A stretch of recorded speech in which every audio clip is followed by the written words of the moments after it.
Hello, sa pangalan po ng dakilang Panginoong Jesucristo, isang mapagpalang hapon sa bawat isa. Dito po tayo sa pagpapatuloy ng gawain kung saan meron tayong pinaghahati-hatian na tinapay ng buhay o salita ng Diyos na siyang pinakapagkain ng ating nag-iisang kaluluwa. Ngayon po, meron tayo dito mga aralin ating pumulupasahing muli at tatalakayin iuugnay natin sa ating pang-araw-araw na pamumuhay.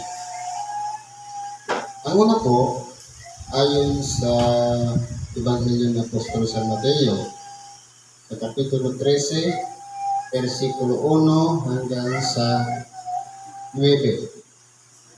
Sabi dito, ang araw na yaon ay lumabas si Jesus at naupo sa tabi ng dagat. At kasama sa kanya ang lubhang maraming tao. Lumulan siya sa isang daog at naupo at ang buong karamihan ay nakatayo sa baybayin. Ngayon po, kung mapapansin natin, paano po kaya nangyari ito? Parang ang senaryo, habang ang ating dakilang Panginoon nandun sa tabi ng dagat, sa dami ng tao na nakatayo, nangaral siya na nasa isang tao. I-imagine mo, paano kaya sila magkakaranigan? Samantalang ang tubig, maingay. Pero dahil nga ang ating dakilang Panginoon ay nangangaral, kumbaga ang mga tao, yung karamihan na nakapaligid sa Kanya, parang gustong-gusto nilang pakinggan ang aral na sinasabi ng ating dakilang Panginoon. Katulad din naman natin, yung atensyon natin nakapokus sa pagsamba. Kanina, hinanap natin ang panalangin. Isang pamamaraan na kung saan yung nasa mga saloobin natin, gusto natin ipahatid sa Diyos, idinadaan natin sa panalangin. Sa panalangin natin, kinakausap siya. At ngayon, yung nangyari dito, ang ating dakilang Panginoon ay nangangaral, katulad din naman ngayon na binabasa ang nasa banal na kasulatan at pinakikinggan din naman natin. Ito naman yung pamamaraan ng Diyos na kung saan tayo naman po ang kinakausap niya sa pamamagitan ng tinatawag na Ebanghelyo. Kasi po kailangan natin siya. Sabi nga, hindi lamang sa tinapay nabubuhay ang tao, kundi sa bawat salitang lumalabas sa bibig ng Diyos. Hindi po sa bibig namin, kundi tinatalakay na lang namin yung salita ng Diyos na nakasulat. Kumbaga, nagiging instrumento na lang yung tagapangaral dito sa unahan para gamitin, basahin, at iuugnay sa ating pang-araw-araw na pamumuhay. Kaya kung mapapansin natin, vice versa, nananalangin tayo, taingan naman niya ang ginagamit para pakinggan ang ating mga pagsamo at dalangin. At habang siya naman ay nangangaral, tayo naman yung gagamit din ng tainga para tanggapin din natin yung aral na nais niyang ihatid sa atin. Ayun na lang sabi dito. At pinagsalitaan niya sila ng maraming mga bagay sa mga talinghaga na sinasabi, narito ang mga hasik upang yumaon, upang maghasik. Bakit po idinaan ng ating dakilang Panginoon sa mga talinghaga? Sapagkat napapaligiran ko siya, hindi po kasi pare-parehas ang taong nakapaligid sa kanya. Kumbaga, halo-halo siya. Merong mga tao na may mga karamdaman, merong tao na handang makinig sa aral ng ating dakilang Panginoon. At kasama din doon, maliban doon sa mga alagad ng ating dakilang Panginoon, yung mga marurunong, yung mga iskriba, mga nagsipag-aral, mga parisiyo, tagapagtanggol ng kautusan. Kumbaga, mix yung tao. Kaya ang ginawa ng ating dakilang Panginoon, idinaan niya ngayon sa talinhaga. Parabola sa Bicol. Para, sabi nga, tumingin man sila ng tumingin, hindi nila mamamasdan. Makinig man sila ng makinig, hindi nila mauunawa. Sapagkat may kapangyarihan po kasi sa mga pinagkalooban lang na ipahayag ang talinhaga, yun lang po ang pinibigyan ng unawa. Yung mga marunong, wala pong puwang sa kanilang puso ang salita ng Diyos. Lalong-lalo na ang mga talinhagang ipinangaral ng ating dakilang Panginoong Hesukristo. Kasi po, siksik na yung isipan nila ng mga karunungan mula pa sa kanilang mga pag-aaral, mga pagsasaliksik. Pero sa isang taong walang hinangad, kundi ang kahabagan ng Diyos.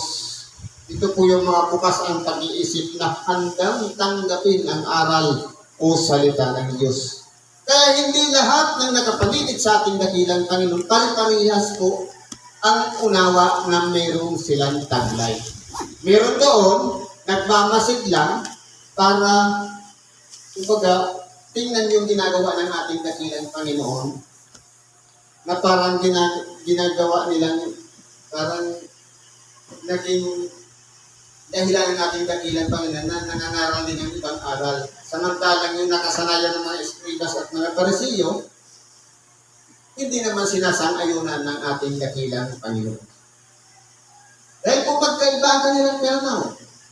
Una, yung salit-saling sabi ng mga tao, ipinapapasan ng mga eskribas at parisiyo sa mga tao para gawin nila, para mapasunod ang mga tao. Itinutuwid nyo ng ating dakilang Panginoon sapagkat, kumbaga, pati yung aral na tinuturo ng mga eskribas at parisiyo, mix na rin. Pinaghaluan na ng mga salit-saling sabi ng mga matatanda. Ano ang sabi? May isang tao na lumabas upang maghasik. Anong inihahasik niya? At paghasik niya ay nangahulog ang ilang binhi sa tabi ng daan at dumating ang mga ibon at kinain nila. Ang iba ay nangahulog sa batuhan na do'y walang sapat na lupa pagkakay sumibol sapagkat hindi malalim ang lupa. At pagsikat ng araw na nainitan ng dahil sa walang ugat ay nangatuyo. At ang mga iba ay nahulog sa mga dawagan at nagsilaki ang mga dawak at ininis ang mga yaon. Ang iba ay nangahulog sa mabuting lupa at nangagbunga ng tig-100 at ang iba ay tig-6 at ang ilay tig-30. At ang may pakinig ay makinig.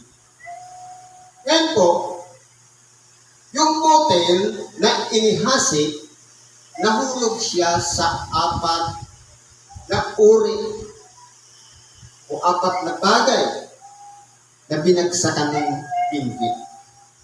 Ang una, sa tabi ng daan.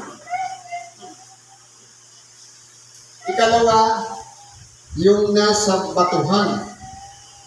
At ang ikatlo, sa mga dawagan.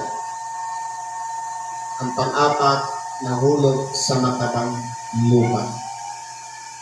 Ngayon, kung mapapansin natin, yung unang tatlo, wala po siyang resulta. Walang bunga. Kasi po, Yung nahulog sa tabi ng daan, ito yung mga taong may excitement na nakinig ng Ebanghelyo, pero pag katapos na pakinggan, wala na. Nawala agad. Kumbaga, nasapawan lang ng isang pangyayari, hindi na nanatili sa isipan yung aral. Kumbaga, hindi nakadiretso sa puso. Kaya nangyari, hindi po siya napakinabangan at hindi siya naging batayan ng pang-araw-araw na pamumuhay. Sa makatuwid, kinakailangan natin hindi lang yung tainga. Kinakailangan natin nauunawaan natin yung aral na ating pinapakinggan.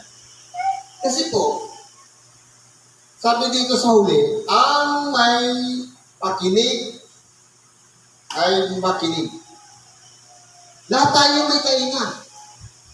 Anong purpose sa pakikinig ng Ebanghelyo ng ating tainga? Ito ba ay pakikinggan lang natin? Siyempre, hahanapin natin yung unawa. Kasi po, ang isang taong nakakaunawa sa aral ng salita ng Diyos, nagkukonekto siya. Kasi yung mga nagsisipag tayo dito, nangangaral, na may gabay ng Espiritu Santo at hinihiling din ng tagapakinig ang gabay ng Espiritu Santo, magkukoneksyon po siya. Kaya madali po siyang maunawaan. Nabubuksan yung isang parte sa ating utak para yung salita ng Diyos na uunawaan natin. Kasi po, hindi po madaling unawain ang salita ng Diyos. Lahat tayo, may banal na kasulatan, magbasa tayo ng magbasa, minsan sumasakit ang ulo natin. Dahil ito po ay may kapangyarihan. Ang salita ng Diyos, may gabay ng Espiritu Santo. Kung wala ng gabay ang nagbabasa at tagapakinig, hindi po niya maunawan kahit yung magsasalita dito sa unahan. Kung hindi nakaprepare, hindi nakapaghanda, hindi rin niya tatalakay ng mabuti ang salita ng Diyos. Kaya po, kinakailangan dito, unang-una yung unawa. Ano yung ikalawa? At ang mga iba ay nangahulog sa mga patuhan at ang dooy walang sapat na lupa. Ito yung mga tao na tinanggap yung aral sa kanyang puso na sobrang, kumbaga, ina-accept nga.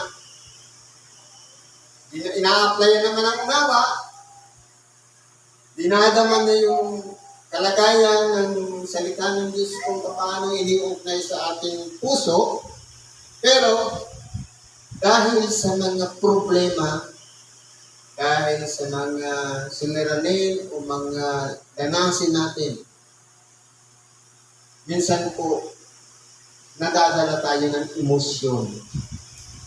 Sa kabigatan sa buhay, kung kailan hindi pa tayo nakakapakinig ng salita ng Diyos, okay lang ang buhay natin. Nung lumapit na tayo sa simbahan, parang nagka-problema na. Minsan, dinadahilan pa yan ng tao. Kaya dahil sa mga problema, kapighatian, siliranin, nadadaig po siya. Kaya sa halip na pag-ukulan ng pansin yung salita ng Diyos kung paano i-apply sa kanyang sariling buhay, ang nangyayari po niyan, natatalo siya ng mga pangyayari sa buhay. Kaya po, walang lupa, hindi siya makaugat. Hindi makapenetrate yung salita ng Diyos sa ating buhay. Kasi po, tinanggap na natin yung aral, pero yung mga bisyo, yung nakasanayan nating ugali, yung hindi magandang ginagawa natin sa kapwa, nandyan pa rin. Kumbaga, yung pagtanggap ng salita ng Diyos, tinanggap ka ng tainga, pero hindi inanalyze, hindi naiwanan o hindi tinalikuran yung mga bagay na nakasanayan. nandun pa rin yung dating ginagawa. Walang pagsisisi, walang pagtanggap ng pagkakamali. Hindi lumapit sa Diyos upang humingi ng tawad dahil ayaw niyang iwanan yung mga nakasanayan niyang bisyo. Halimbawa, alak. Sa lang po, pagpasalamat natin kung paano tayo minahal ng Diyos. Sabi kanina, karamdaman. Ang karamdaman po, sabi nga niya, parang bisita, parang dalaw sa ating buhay. Ngayon, kapag yan po in-entertain natin, halimbawa, nalipasan tayo ng gutom, tapos inulit pa natin, ini-entertain natin eh. Gusto natin. Yung mangyayari po niyan, magkakaroon tayo ng karamdaman. Ang karamdaman ay bunga ng pagkakasala. Dahil, kinakailangan mong kumain, hindi tayo kumain, nagkaroon tayo ng karamdaman. Minsan yun po ang nagiging dahilan para mapalapit tayo sa Diyos. Pero mali lang yung mindset na tinuro sa atin. Kasi, kapag ang isang tao may karamdaman, ang una niyang nasa isipan, na mindset mula ng pagkabata, takbo agad sa doktor. Kaya nangyayari, may sakit, doktor. Pagkabata pa tayo, tinuturo na tayo magkuliktida. Saan pupuntang may sakit, doktor. Pero kung iisipin, sa tanang na kasulatan, sa Diyos dapat tayo unang lumapit. Kaso, kapag wala ng budget, panghuli na lang ang Diyos. Kung hindi na kinaya ng kanyang budget, wala nang pangtustos, wala nang ari-arian, naubos na, saka na lalapit sa Diyos. Pero, ang karamdaman ay pamamaraan po yan para mapalapit tayo sa Diyos. Para itong binhing ito, mapakinggan natin. Yung salita ng Diyos, yan po ay kinakailangan natin.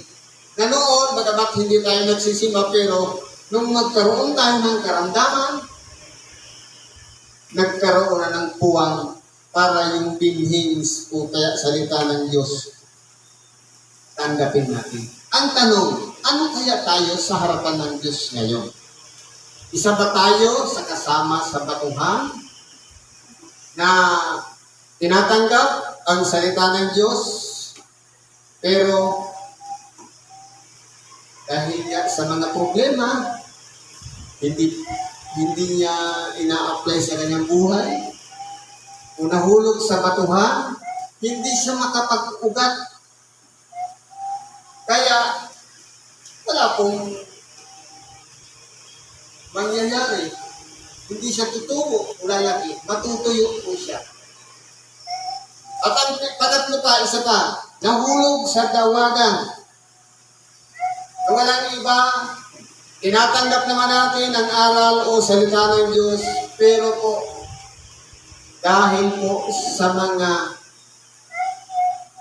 sanglibutan ito, dahil sa mga nakasanayan natin mga gawain, mga pagkakasala na umiinis sa salita. Kung kaya wala pong puwang sa ating puso para ang salita ng Diyos manahan. Pero mas mapalad tayo sa kabila na tayo ay mayroong karamdaman, katulad tayo ng matabang lupa, na ang focus ng ating pag-iisip, ng ating unawa, dinadama natin ang kapangyarihan ng salita ng Diyos na itinatanim sa atin, bagamat masakit, na para bang tinitig ka sa atin na magbago na tayo, na magsisi na tayo, sapagkat tunay nga po na sinasabi, ang salita ng Diyos ay buhay, banal, mabisa kaysa alinmang tabak na may dalawang talim. Sa makatuwid, kapag ang salita ng Diyos pumasok sa ating mga tainga, lahat ng karumihan ng ating pag-iisip na nakasanayan na nating ginagawa, pinabago po ang ating pagkatao. Kaya po, kung tayo po ay naging karapat-dapat at nagsisi at tinanggap natin ang salita ng Diyos at tumalikod tayo sa pagkakasala, may tutulad tayo sa isang matabang lupa na walang iba. Binago ang ating buhay at magagawa na natin yung mga bagay na hindi natin dating ginagawa. Matututunan natin mahabag sa kapwa. Matututunan natin umibig sa kapwa. Yung ibigin lang natin ang ating kaaway, yun na yung bunga na mahirap sa isang taong pag hindi niya ito ginawa. Yun ang bunga na dati, kapag kaaway, kaaway. Kapag kabati. Pero yung kaaway, iibigin mo sa papanong paraan. Iibigin mo siya sa pamamagitan ng pagdadalangin. Halimbawa, niliba ka. Sa halip na gantihan mo ng paglibak din, kukontrolin natin ang ating sarili. Sampula lang, minura tayo. Kapag minura tayo, sino yung masama? Yung nagmura. Tayo nakinig lang. Kapag minura din natin siya, dalawa na tayong kasama. Ngayon, sa pag-apply ng ibigin mo ang iyong kapwa, idadalangin natin yung mga nagmumura sa atin. Kumbaga, ipagsa Diyos na lang natin. Bahala na siya na baguhin yung taong yung iniral na po kasi yan ang tabag natin sa ating kapwa. Kaya mangyayari po yan, idadalangin natin siya, baka sakaling kahabagan ng Diyos, magsisirin, magbago, at maituwid niya rin ang kanyang buhay. Hindi ba nakapaghikaya tayo? Yun ang maganda. Yun ang uri ng isang matabang lupa na nagkakabunga. Sa makatuwid, kinakailangan para ipalagay ang isang tuba, ang isang lupa na mataba, hindi ba bago itinatanim ang binhi, ikinukultivate muna, i-prepare. Kung handa nga bang siyang pagkaroon ng mga ugat, yung butil na ihahasik doon, at dapat magkaroon din ng bunga.